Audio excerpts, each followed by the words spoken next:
Olá, prezados cursistas, sejam todos bem-vindos à nossa quarta semana de trabalho, essa videoaula.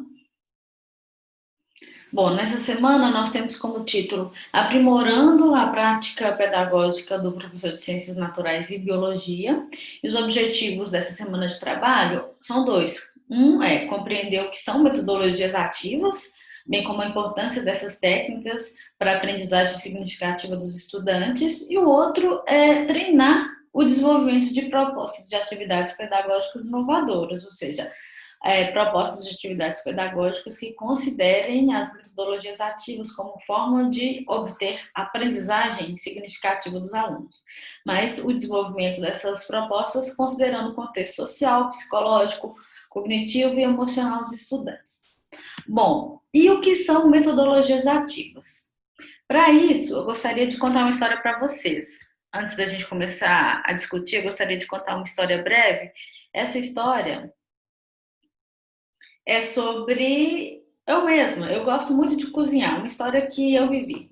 Eu gosto muito de cozinhar e uma vez eu estava numa feira de livros e comprei esse livro aqui, olha. Ele se chama Quitandas de Minas, Receitas de Família e Histórias. E é um livro belíssimo, pela capa você já consegue perceber, né? Ele tem várias ilustrações de biscoitos, bolos, broas. Ai, meu Deus, aquelas delícias que só as titias, as vovós da gente sabem fazer, né? E eu gostaria muito de aprender a cozinhar, tal qual minhas avós, minhas tias. Comprei esse livro, então. Como vocês podem ver, ele tem aqui o título da receita, tem os ingredientes e embaixo do título ele tem aqui o modo de fazer. Então, eu comprei o livro e falei, agora ninguém me segura, eu vou aprender a fazer umas quitandas muito deliciosas igual minhas tias, minhas avós. E peguei o livro, comecei a olhar, vi várias fotos, muitas receitas eu já conhecia. Não conhecia a receita em si, mas conhecia a quitanda, o biscoito, o bolo, o pão de queijo, a broa. E pensei, agora eu vou escolher uma para fazer, né? Eu não me lembro exatamente qual eu escolhi. Na verdade, esse processo aconteceu várias vezes. Eu escolhi as receitas, né, com base na vontade que eu estava de comer, ou então com a foto que eu via, né, e comecei a olhar quais eram os ingredientes e o modo de fazer. Então, peguei todos os ingredientes e o modo de fazer, executei a minha primeira receita do super livro Quitandas de Minas. Deu errado. E olha que eu segui exatamente a receita como que estava, usei exatamente os mesmos ingredientes e fiz tudo de acordo com o que estava mandando no livro, mas mesmo assim o resultado final não foi como eu estava esperando. Ficou bem diferente das fotos, não ficou gostoso.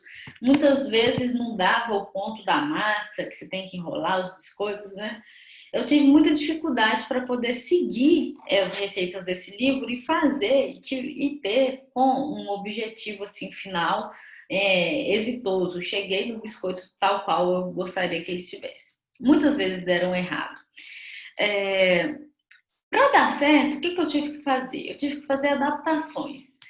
Bom, a primeira adaptação que eu tive que fazer foi desvendar o mistério da linguagem desse livro, porque esse livro, ele, embora seja muito prático, né, tenha os ingredientes e o modo de fazer, ele tem uma dificuldade que ele traz alguns termos que eu não conheço. Até umas medidas, por exemplo, prato. Eu descobri só depois que um prato não é um prato. Um prato é quase 1 quilo de qualquer coisa, de polvilho, de goma que você for usar. E isso eu tive que descobrir com o tempo. Eu tive que fazer outras pesquisas, tive que perguntar a outras pessoas. Outra coisa que eu percebi que estava dando errado as minhas receitas. Essas receitas, elas são muito antigas. Algumas têm até a data de quando ela foi escrita no caderno de receita. Algumas são de 1930, por aí. E aí, o que acontece? O ovo de 1930 certamente não é o mesmo ovo que eu uso hoje. Tem uma composição diferente, porque o teor de gordura e de água com certeza não é o mesmo. Isso vai interferir no ponto da minha massa. Outra coisa diferente, o leite que a minha tia usava lá na roça, com certeza não é o mesmo leite de caixinha que eu uso. A quantidade de gordura é diferente. Isso também vai interferir na minha massa. Então, eu tive que adaptar essas receitas para os ingredientes que eu consigo ter aqui na cidade, eu não tenho uma vaquinha, eu não planto milho, eu não tenho uma galinha que bota ovos caipiras. Eu tive que adaptar aos meus ingredientes, ao modo de fazer, de acordo com a minha realidade. Se eu quisesse obter, né, os biscoitos gostosos. E assim eu fui fazendo. Eu tenho várias receitas aqui que eu já anotei as adaptações necessárias. E aí eu consegui fazer algumas. Outras eu tive que modificar mais coisas, assim, a quantidade de ingredientes, o tipo de ingrediente. Algumas coisas eu tirava, algumas coisas, outras eu reduzia. Enfim, essas adaptações foram necessárias para eu poder conseguir fazer meu biscoito, chegar no meu grande objetivo, fazer os biscoitinhos do livro Quitandas de Minas, né? E por que eu estou contando essa história para vocês? Essa história é muito parecida com o que a gente, como professor, vive na sala de aula. Não adianta seguir receita de bolo para a gente ensinar aos nossos alunos, porque cada aluno é um aluno diferente, cada situação é uma situação diferente, cada contexto é diferente do outro. Um dia numa sala de aula é completamente diferente do dia anterior e provavelmente vai ser diferente do próximo dia. Então, existem muitos fatores que interferem no processo de ensino e aprendizagem, né? Então, nós professores na sala de aula temos que virar 1000 pessoas ao mesmo tempo. Tem que ser psicólogo, tem que ser pedagogo, tem que ser biólogo, tem que ser tudo para você conseguir fazer o seu trabalho, para você perceber as delicadezas de todos esses processos que interferem na nossa atuação como professor.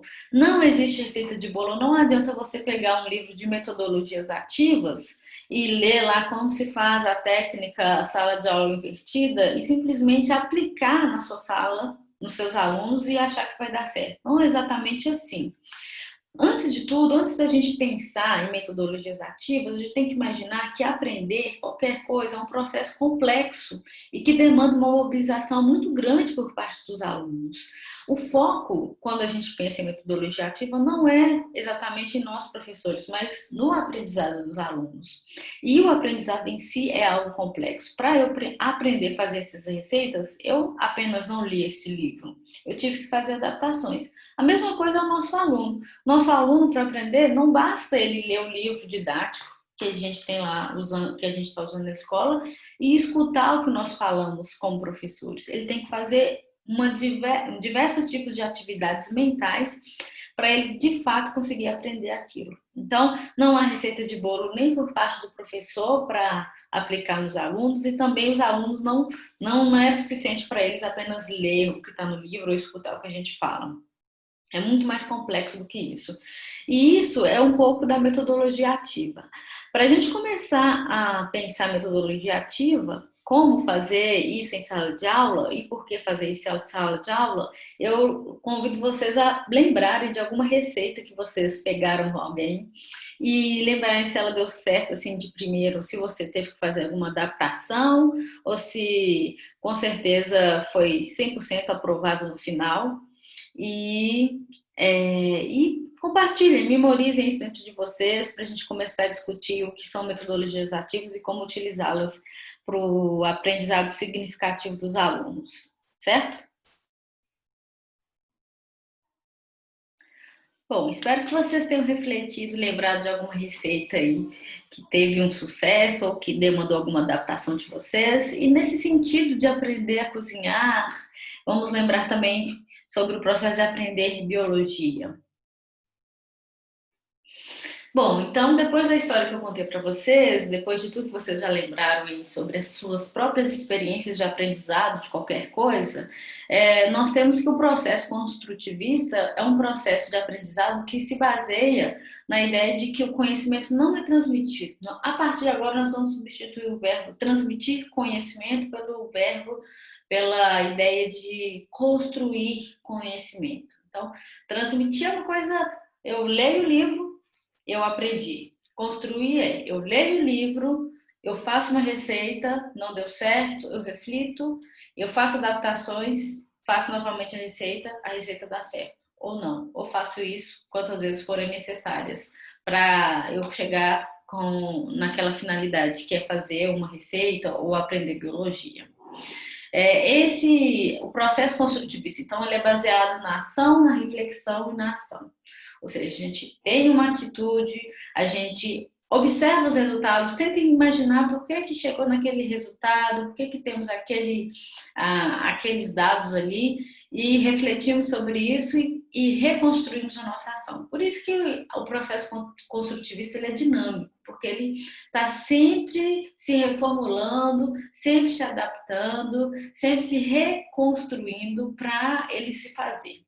Então, para isso, o estudante ele tem que ter uma postura ativa. Ele não pode ser um estudante que apenas lê o que está no livro e executa uma receita. Ele tem que ser um estudante que está ativamente responsável pelo seu próprio processo de aprendizagem. Isso muda um pouco a nossa perspectiva de que se o aluno não aprendeu é porque o professor também não fez nada de importante para que isso acontecesse. Nós temos um processo de corresponsabilidade. E podemos inserir mais pessoas nesse jogo também, a questão familiar, a questão da estrutura da escola, a questão do sistema escolar, tudo. Mas pensando na nossa relação com o estudante, nós temos que fazer atividades, desenvolver metodologias que os estudantes não tenham aquela postura passiva, que eles sejam ativos, né? O estudante, ele está literalmente em nossas mãos. Ele vai fazer o que a gente falar que ele tem que fazer, né? Numa sala de aula, você é o professor, você é o guia, você é o mestre. Então, se você só falar e ele tiver que copiar, ele vai fazer isso. Mas se você propõe uma atividade diferente para ele, ele vai ter uma postura ativa. Então, por isso que o estudante, ele tem uma responsabilidade, mas o professor também tem outra responsabilidade. Ninguém é mais ou menos importante. São ações diferentes. A ação do professor é diferente da ação do estudante. E para isso nós precisamos ter situações práticas de experiência. Para eu aprender a fazer alguma dessas receitas desse livro, eu tive que botar a mão na massa, literalmente, porque senão eu não conseguiria fazer. Não bastava para mim ler o livro e pronto, eu sei fazer uma série de quitandas mineiras. Não é só assim. Para isso eu tive que pegar as receitas, eu tive que me debruçar sobre elas, eu tive que experimentar fazê-las para até mesmo eu conseguir ver o que não dava certo, o que precisava ser adaptado para depois eu conseguir fazer o biscoito final. Então, os estudantes eles têm que estar em situações práticas de experiência.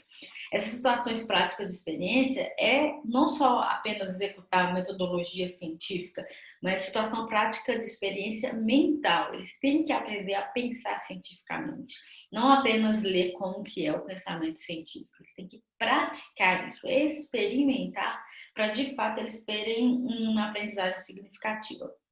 Para isso, nós temos um método de problematização ou aprendizagem baseada em problemas, que é uma situação que a gente coloca os estudantes diante de uma situação prática onde eles precisam chegar em algum ponto de resolução. Isso vai incentivar os estudantes a mobilizar os conhecimentos que eles já têm sobre aquele assunto e vai fazer com que eles necessitem de mais conhecimento. E é nessa hora que o professor ele entra e ele vai atuar como uma pessoa, como fonte de outras informações. Mas não somente o professor é fonte de informação. Você pode apresentar outros livros, outros sites, outros métodos, outras experiências que vai fazer com que esse aluno consiga resolver esse problema. E com isso, com certeza, a gente vai ampliar as possibilidades de termos aprendizagem significativa nos estudantes. E por que utilizar metodologias ativas, gente? Por que a gente tem que fazer isso? Será que eu não posso continuar dando aulas? Esse verbo, essa expressão eu não gosto muito, dar aulas. Fica parecendo que a gente pega e dá para alguém isso. A gente constrói uma atividade prática, a gente trabalha conteúdos, a gente apresenta conteúdos. Né? Dar aula eu não gosto muito desse jeito de falar, não, mas tudo bem. E por que a gente tem que fazer isso? Eu não posso continuar trabalhando a minha didática igual o professor que eu tive quando eu estava na quarta série, nem tem quarta série, mas quando eu estava no segundo grau, que nem se fala mais assim. Por que eu não posso mais trabalhar assim? Bom, você pode, é uma escolha, mas eu estou aqui para falar para você que é muito importante que você seja o melhor professor que você possa ser. E nós já desenvolvemos tantas nossas teorias de aprendizagem, nós já percebemos o quanto é importante utilizarmos metodologias ativas, o tanto que é importante os alunos estarem à frente do seu próprio processo de aprendizagem, que não faz muito sentido a gente continuar utilizando técnicas que estão, de certa forma, ultrapassadas dentro do conhecimento científico sobre o processo de aprender.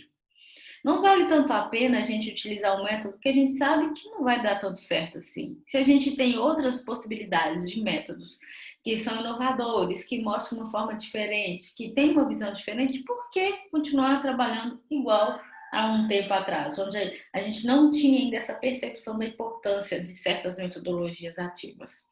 É uma pergunta que eu faço para você e gostaria que você se sensibilizasse com isso. O que nós queremos dar para os nossos alunos? Um treinamento técnico tradicional? Aprender a fazer alguma coisa porque sim, porque ele tem que aprender isso e pronto?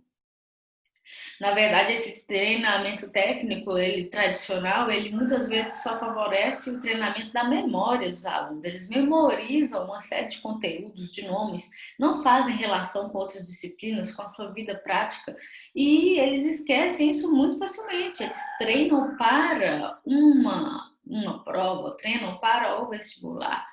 É isso que nós queremos? Ou nós queremos uma formação integral dos estudantes, que eles aprendam biologia e consigam conectar todo o conhecimento científico da biologia com a sua própria vida, com a saúde do seu organismo, com a saúde do meio ambiente, com as questões sociais que afetam o desenvolvimento da biologia, o modo de pensar como a vida surgiu na Terra.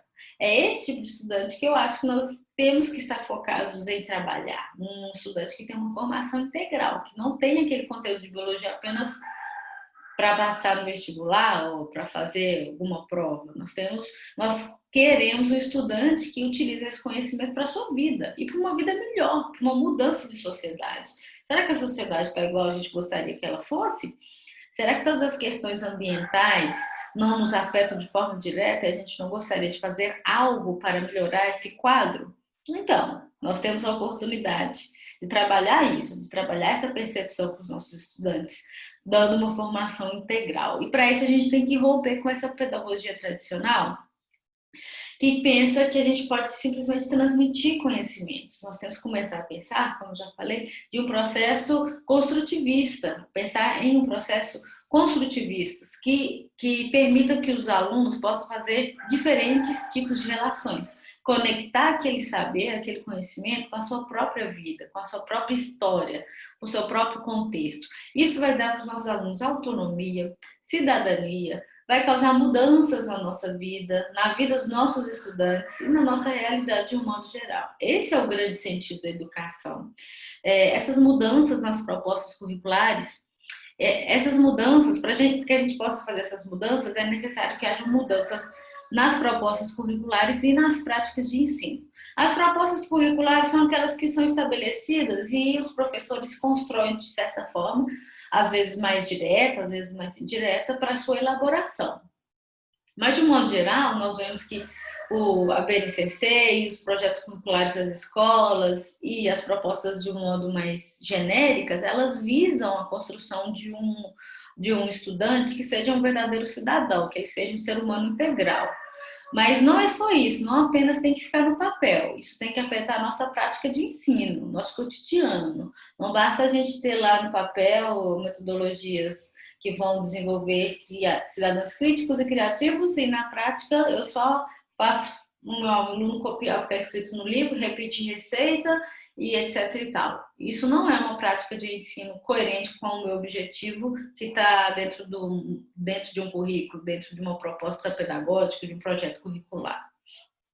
Então, eu tenho que estar atuando de forma coerente. Então, minha prática tem que estar de acordo com esse objetivo geral que nós temos para a educação. Para isso, né, nós temos que preparar nossos estudantes para a complexidade dos problemas atuais. Né? Hoje, os nossos alunos serão os futuros profissionais, serão os futuros professores.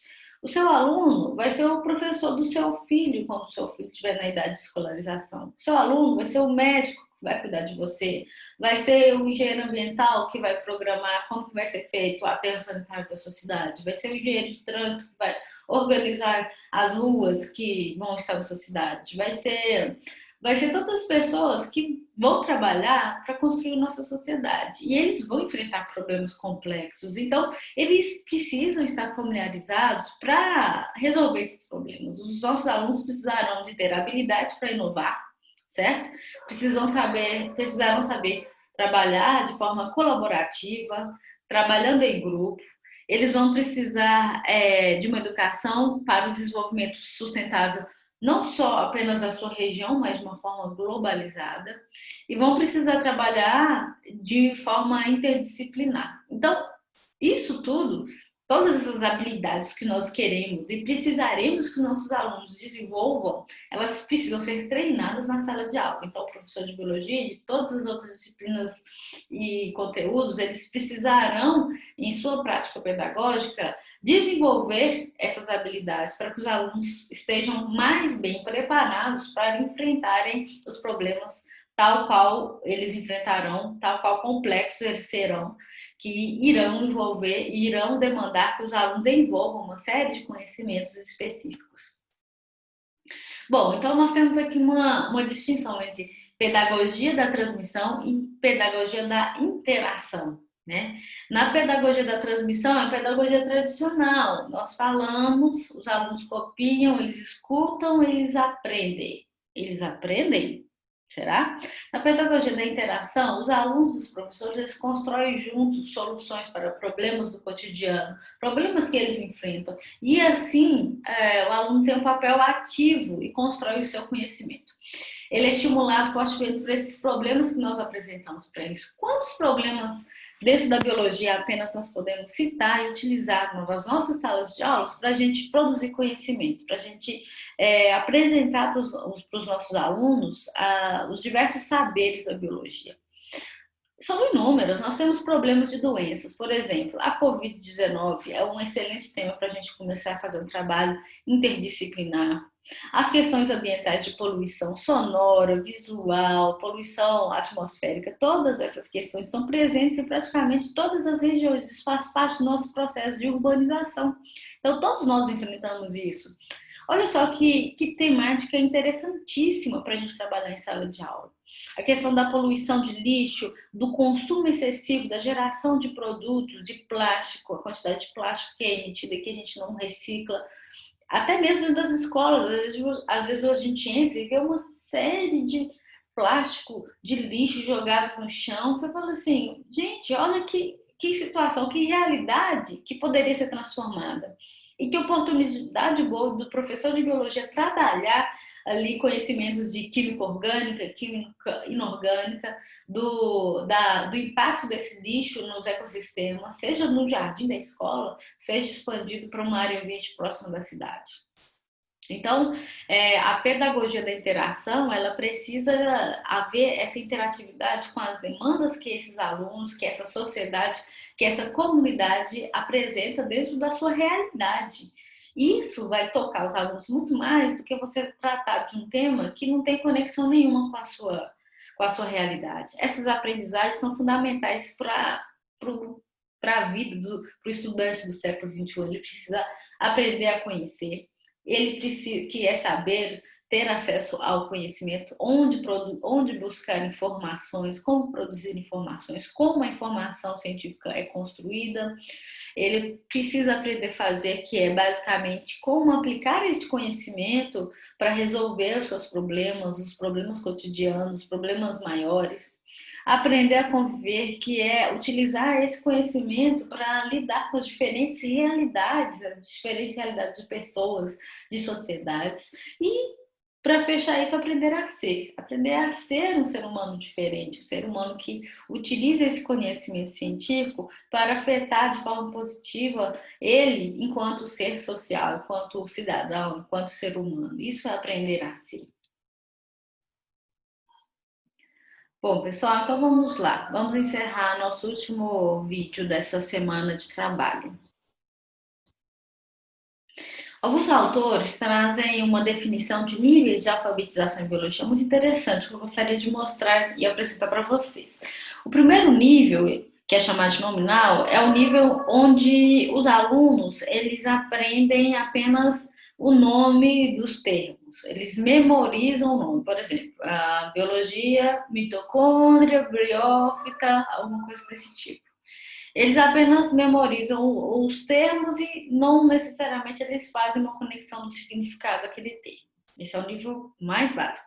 O segundo nível é o nível funcional de alfabetização em biologia. Os alunos conseguem definir os termos que eles memorizam. Então, eles falam: mitocôndria é uma organela intracelular. Briófita é um grupo de plantas avascularizadas. Bom, eles sabem definir o que significa cada um desses termos. Mas esses termos não apresentam significado para esses alunos. Então, mesmo que eles consigam definir, isso faz parte apenas da memorização, que é o aspecto mais simples da nossa capacidade de cognição. Eles não conseguem definir o que seria aquele significado. O que significa uma planta não ter vascularização? Qual que é o significado de ter uma organela intracelular? Todos os seres vivos apresentam? Bom, esse é um ponto que os alunos que estão nesse nível 2 não conseguem atingir. O nível 3 é o nível estrutural. Os alunos conseguem dar explicação adequada dos conceitos biológicos com palavras próprias.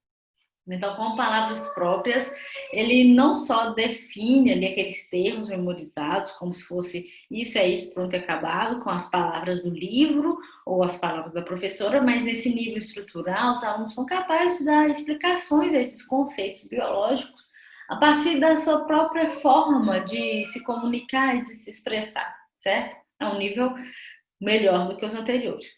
O quarto nível de alfabetização em biologia é o nível multidimensional.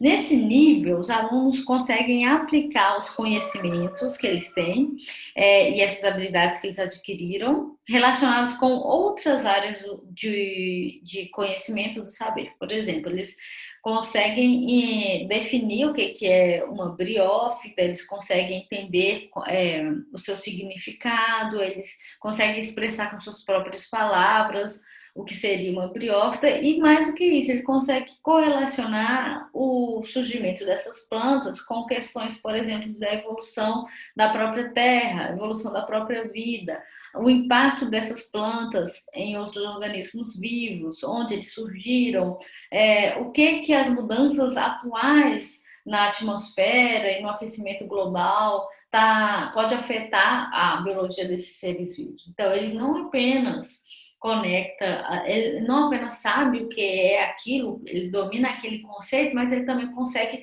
conectar esse saber com questões atuais, com questões do passado, e consegue fazer projeções para o futuro também. Bom, se essas plantas dependem disso, se nós, seres humanos, continuarmos afetando o meio ambiente dessa forma, esses organismos podem vir futuramente a ser afetados, eles podem deixar de existir.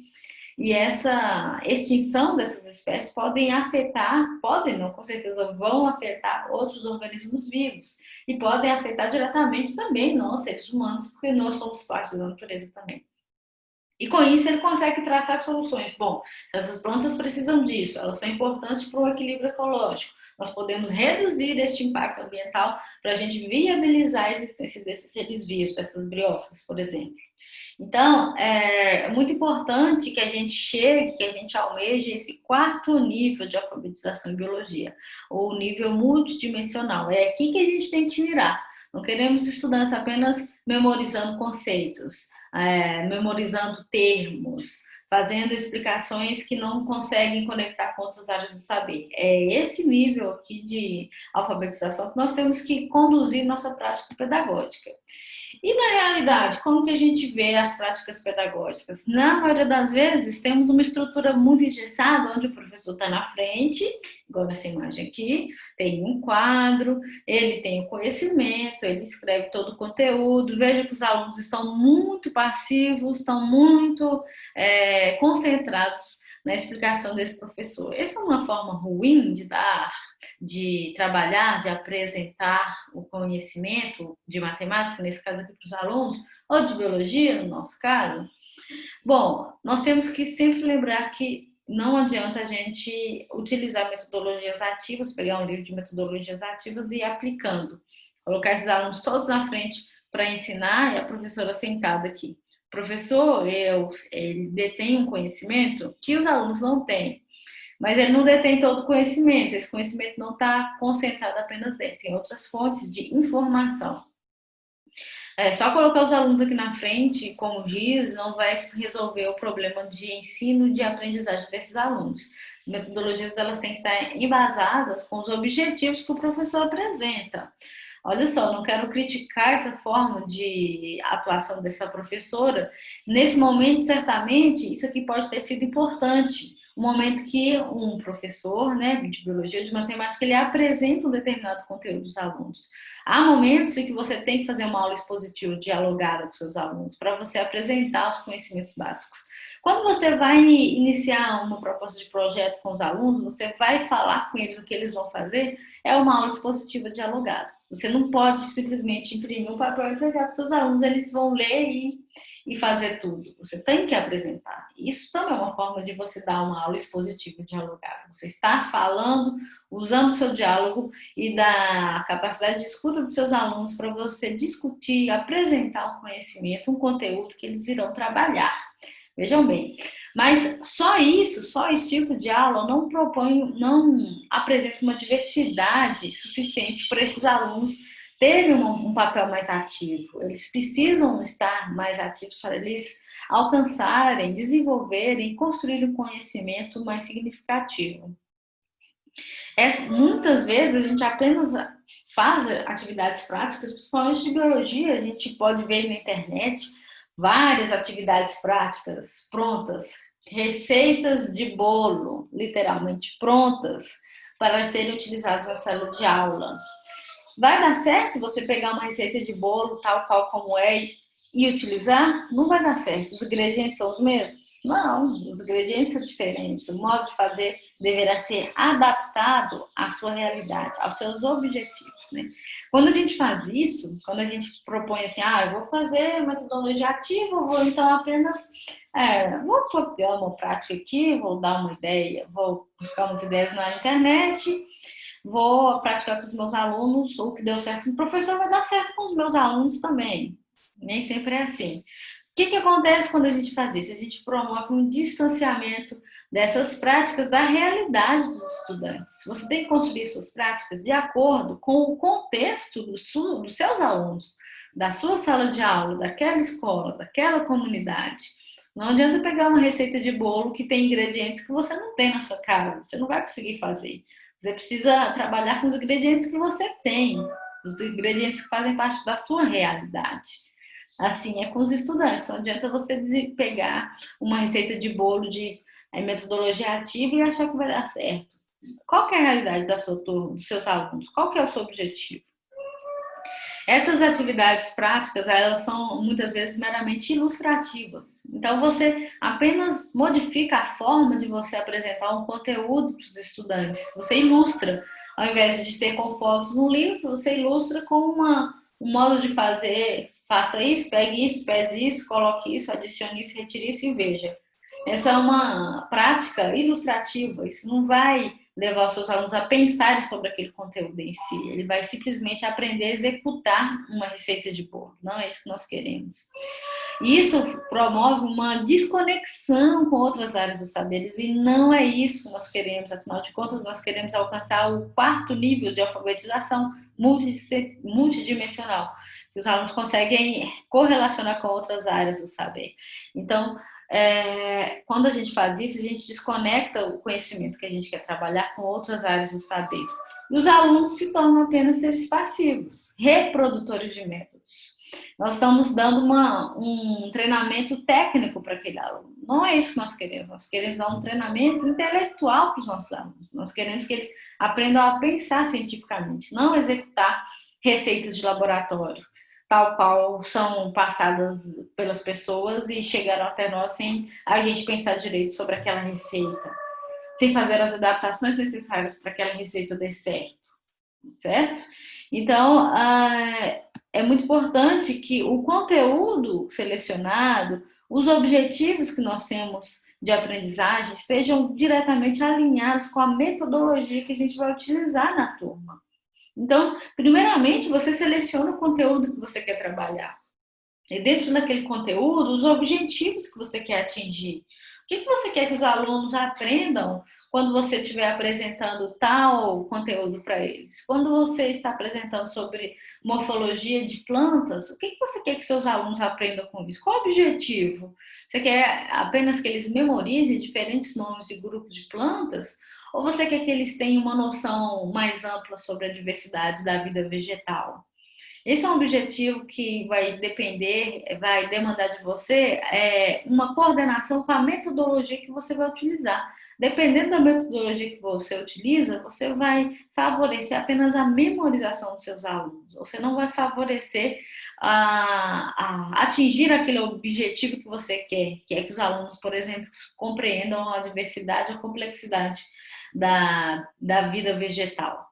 E essa metodologia que você vai ter que adequar para eles atingirem o objetivo, nós temos que ter uma harmonia entre conteúdo e metodologia, vai ter que ser organizada de acordo com as características da sua turma. Cada turma é uma turma diferente, nós sabemos disso. Tem turma mais tranquila, tem turma mais agitada, tem turma que os alunos são muito passivos, tem turma que os alunos adoram inovar. Então, isso tudo vai depender de quem, das pessoas que você irá tratar diretamente, do tempo que você tem para poder realizar aquela sua prática e dos recursos disponíveis, né? Não adianta pegar uma receita metodológica de uma atividade prática que precisa de um laboratório super bem equipado, sendo que na sua escola, às vezes, não tem nem um laboratório. E como você vai fazer isso? Ah, não vou fazer porque eu não tenho laboratório. Espere, lembre-se das adaptações das receitas. Lembre-se das adaptações que são importantes para a gente fazer para que as receitas dão certo no final. Então, não é porque você não tem um laboratório na sua escola que você não pode adaptar aquela metodologia para a realidade da sua escola. Você não só pode, mas como deve fazer isso. Por fim, pessoal, nós temos aqui uma série de metodologias que são as abordagens didáticas que você pode fazer. Marquei aqui de diversas cores. De vermelho, para a gente ficar bem atento a esse tipo de abordagem didática, para a gente pensar se elas são as mais eficazes, que são as aulas expositivas e as discussões. As aulas expositivas puramente, elas têm um teor muito informacional, promovem pouca interação entre professor e estudante. Isso é péssimo. Então, isso está fora dentro do contexto da metodologia ativa. Então, se você faz apenas uma aula expositiva, você não está fazendo metodologia ativa. Seu aluno não está interagindo com você da maneira que seria importante ele interagir para ele aprender. As discussões, elas são um passo à frente a isso, porque elas dão um estímulo para os alunos a pensarem sobre aquilo. Você propõe ali um momento onde eles possam se expressar de forma mais livre. Isso é importante, então já é uma melhoria. E temos aqui as demonstrações da aulas práticas, coloquei de amarelo, porque muitas vezes as demonstrações apenas apresentam esses fenômenos que são difíceis da gente apresentar apenas com o livro ou com a fala. Então, você faz uma demonstração, você facilita ali o modo do aluno entender algum processo biológico. Mas elas também são um pouco efetivas em relação à aprendizagem significativa, porque os alunos vão ver, vão olhar para você e vão falar assim, ok, professora, muito interessante, mas a segunda pergunta que ele vai fazer para ele mesmo, mas ele não vai fazer para você, em respeito à sua posição de professor, ele vai falar assim, e daí? Para que serve isso? Como que eu conecto isso para a minha vida prática? Qual que é a importância disso? A importância disso é só porque vai cair na prova? Não tem importância para a minha vida? Então, é um conteúdo fácil de ser memorizado, mas que vai ser muito brevemente esquecido depois que passar aquele grande objetivo, que é realizar a prova e tirar uma boa nota. Então, pensei nisso. As aulas práticas também coloquei de amarelo aqui. Eles têm uma oportunidade de ter contato com os fenômenos. As aulas práticas possibilitam observações. Elas podem ter instruções de execução ou não. Quando não há uma instrução tão prévia, quando as aulas práticas não têm um caminho pré-determinado, uma receita fixa do que os alunos têm que fazer e de onde eles têm que chegar, quando não tem, é muito melhor. Por quê? Porque é no processo de construir e reconstruir as receitas que a gente encontra os grandes aprendizados. É errando que se aprende, a gente já escutou esse jargão várias vezes, mas é no processo, é na caminhada, é fazendo e refazendo que a gente vai ter oportunidades de aprender mais sobre o conteúdo. Quando a gente só repete, a gente não aprende tanto, porque a gente aprende só a repetir. Nós não queremos alunos que aprenderam apenas a repetir. Nós queremos alunos que aprenderam a pensar, aprendem a pensar. Outras abordagens didáticas são as excursões e projetos que promovem uma vivência diferente para os alunos. A excursão, às vezes, ela não vai... Você não vai estar apresentando uma série de conteúdos ali para os alunos e você não tem muito controle do que eles vão aprender com aquilo, porque coisas inesperadas podem acontecer, eventos que não estão dentro do programado pode vir a acontecer, e cada um vai vivenciar aquela excursão de uma forma diferente. Você vai no museu, você vai no parque. Cada aluno, embora ele seja no mesmo lugar, ele vai absorver aquilo de forma completamente diferente. Vai depender das vivências, das expectativas, dos desejos que ele tem, dos anseios, do tanto que ele prestou atenção, do tanto que ele estava focado, concentrado naquilo, naquele momento. Então, é uma forma também de conduzir o aprendizado significativo, é uma forma que você pode pensar como uma abordagem didática. Os projetos com base em resolução de problemas estão mais dentro da proposta da metodologia ativa. Porque quando a gente tem que resolver um problema, a gente tem que se virar, a gente tem que mobilizar os nossos conhecimentos. Nós trabalhamos a fundo para obtermos mais conhecimentos, outras informações que serão importantes para a gente resolver o problema, e é nesse momento que a gente vai ter a oportunidade de fazer relações. Então, a gente vai pegar aquele conhecimento de biologia e vai trabalhar para resolver um problema ambiental dentro da minha comunidade. Isso daí, gente, promove uma aprendizagem significativa. Então, por isso que a gente foca tanto a importância da gente desenvolver projetos com os alunos. Isso é muito importante. Normalmente, eles ficam muito empolgados, muito motivados, porque eles se veem como um papel central naquele projeto. Eles veem como o ponto central. Eu preciso fazer isso para chegar nesse ponto. Então, eles não são passivos, eles são ativos, muito ativos quando eles estão desenvolvendo projetos, certo? Podemos também fazer mapas conceituais. Os mapas conceituais são muito bons quando a gente utiliza para poder memorizar algum conhecimento, quando a gente gostaria de avaliar o que os alunos aprenderam sobre aquilo. Normalmente dá algum trabalho da gente fazer no começo, mas depois a gente vai pegando o jeito de fazer e os alunos conseguem fazer isso de uma forma livre, e você pode utilizar esses mapas conceituais para trocar ideias entre os próprios alunos, entre os alunos e o professor, e você pode utilizar isso como uma forma avaliativa também, para verificar o que aquele aluno está aprendendo sobre aquilo. Isso é uma técnica de metodologia ativa muito interessante. Nós também podemos utilizar a mídia e o ensino juntos para poder promover um aprendizado significativo. Hoje nós temos múltiplas fontes de informação. A informação não está contida apenas em nós, professores. Então, você deve utilizar essas outras fontes de informação para poder incrementar o trabalho na sala de aula, o trabalho docente, a sua prática pedagógica deve ser incrementada.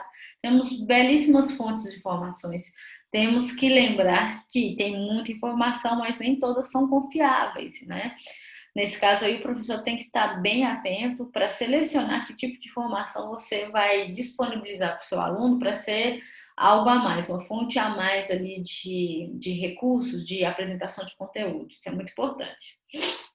Mas é muito vantajoso para o professor, né? Ele aproxima também os jovens do mundo escolar, porque a mídia está muito presente na vida, no cotidiano dos jovens. Então, se você utiliza isso para a sua prática pedagógica, é uma vantagem pedagógica, com certeza, e vai aproximar você muito dos seus alunos.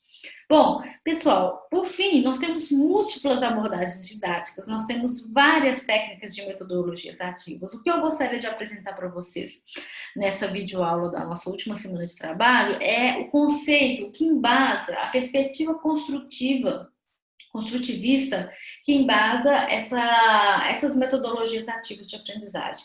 Eu não vou me delongar aqui explicando cada uma das receitas das metodologias ativas, porque esse não é o objetivo dessa semana. O objetivo é que vocês compreendam do que se trata e que vocês possam acessar diferentes fontes de informação quando vocês forem propor sua prática pedagógica.